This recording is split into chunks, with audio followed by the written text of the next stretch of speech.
This is a story about drilling through a half a mile of ice to collect samples from a subglacial lake.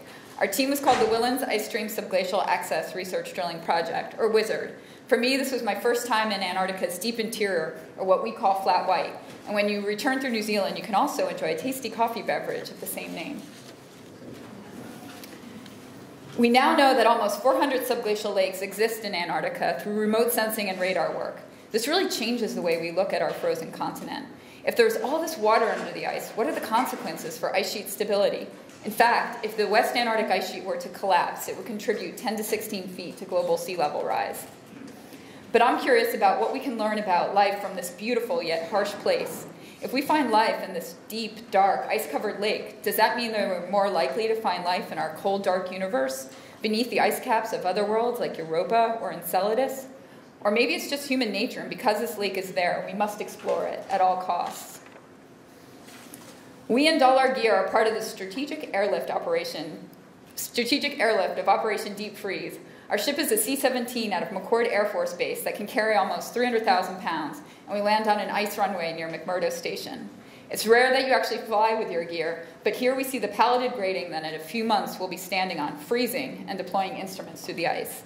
McMurdo Station is a logistical hub for the U.S. Antarctic program and home to about 1,200 people in a typical austral summer season.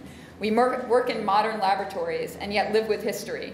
In the foreground is Discovery Hut from Robert Falcon Scott's 1901 expedition. Okay, folks, here's your obligatory penguin picture with a cameo of the South Polar skua, my favorite. He's like, hey, I can fly with my wings. Skuas are the pirates of McMurdo and will snatch food, eggs, or even juveniles from this Adelie penguin colony. And they aren't afraid of humans either. And in fact, this year I got dive bombed by one as I carelessly left the galley with some snacks. Our destination is 628 miles from McMurdo along that yellow line, and our camp, including drilling equipment and laboratories weighing in at a whopping 1.3 million pounds, was hauled out by 12 Challenger tractors. It takes 2 weeks. While our cargo is hauled, we plan every detail, pack and organize more cargo, and take special training courses for sea ice living. These are the men that drove those tractors, the Traverse team, but they did much more than hauling gas and pull out trash like they like to say. Think about it, over 600 miles of hardpack along the West Antarctic ice sheet. These guys welded, engineered, and man-hauled just to get our equipment to the lake. And I know that you're thinking what I'm thinking. We definitely need more beards. The Traverse hauled our camp, containerized into mill vans that included generators and fuel to power our operation, a hot water drilling system to penetrate the ice sheet, a sterilization system to filter and UV treat the water, an electronics workshop, laboratories for chemistry, microbiology, and sediment processing, as well as deep field survival supplies. I have to say I envied the time for reflection the Traversers had out there on flat white. When you work in Antarctica, you are surrounded by this intense wild beauty, and it is important to bear witness to that. And yet too often you are so busy and focused, you miss it. When the Traverse arrived at Lake Whillans drill site, it was a logistical game changer for us. It took a while for the weather to be safe for flying, but when we got a window, we flew out to meet them in a small fixed-winged aircraft. By the time we arrived, the containers had been arranged in the configuration needed for drilling. This small diagram only hints at the years of planning that went into this project, and now, years later, here we were. It was go time. Here you see the WIZARD camp is starting to take shape. On the far right, the generators are cranking as we start melting snow for the drill. The platform is assembled, and the hot red Italian crane is ready to deploy our instruments. All the action centers around the borehole where we drill into subglacial Lake Whillans.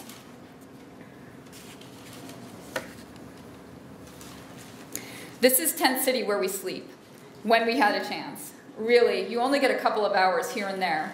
When you have an open borehole, there really isn't much time to sleep. Every tick of the clock, that hole is freezing back shut at a rate of about 2 inches a day. For a hole that is 20 inches in diameter and instruments that are fixed in size, time is critical. This was our rack tent, where we made our microwave meals and kept our sunscreen from freezing. It's also where we talked science and warmed ourselves. Here's one of our drill engineers as he gives a speech after we sing happy birthday to him for the 3rd time. Okay, maybe entertainment was lacking.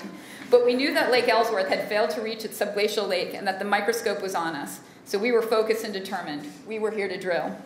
These are the men that drilled into subglacial Lake Whillans. They hail from Lincoln, Nebraska with degrees in physics and engineering. Combined, they have over 50 years of experience on the ice. Total professionals.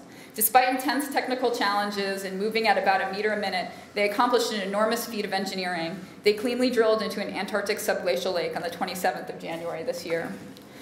This is our Heartwater drill, and basically you're pressure washing your way through the ice.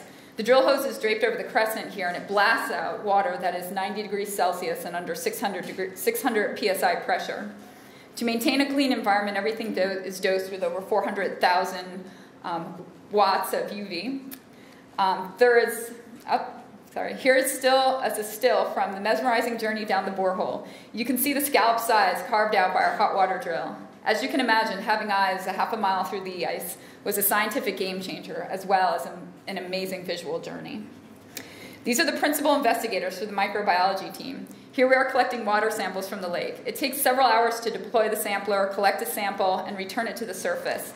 As you can imagine, a lot of jokes were told as we shivered on the deck. We wear these Tyvek suits and UV goggles as part of our clean access approach. It was a flurry of activity during those 100 hours that the borehole was actually open. We kept the borehole occupied around the clock. We sterilized our instruments with hydrogen peroxide and collected the first Antarctic subglacial lake water and sediment samples and processed them. Our planning paid off. Now the real work begins as the samples return to our laboratories for the detailed analysis. I'm so grateful for this amazing adventure and the Wizard team who all worked so hard to make this happen. This was my 10th field season, but my very first as a member of the UTK community. I took a picture in front of this decommissioned weather sphere because it looks like it would be perfect for the volunteer homecoming parade. Now, if only we could get that Traverse team to haul it for us.